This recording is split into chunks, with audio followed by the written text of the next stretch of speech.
Hi guys, এটা হচ্ছে জল প্লাস্টিক। এটা এখন মারবো ঢোলাকে, ঢোলা কাছে যাচ্ছি, তোমার ঢোলাকেও দেখাচ্ছি। ওয়েট,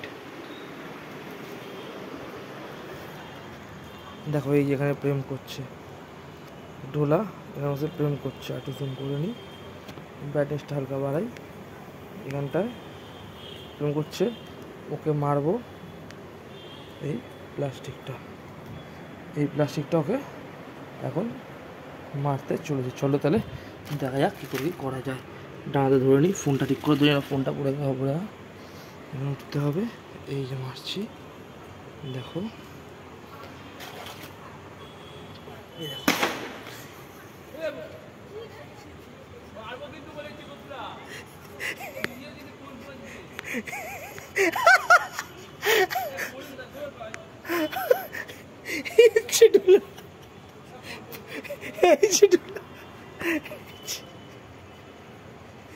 এই হচ্ছে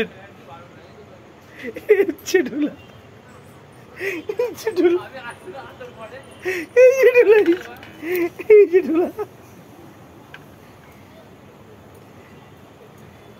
এই ব্লগটাই আমি 2 লাখ লাইক পাবো, 2 লাখ লাইক। গাইজ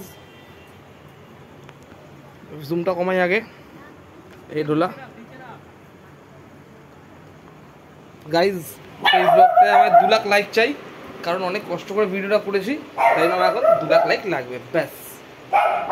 চলো তাহলে ভিডিওটা এখানে শেষ করছি, বইটা দেখে নাও। বাম চলো।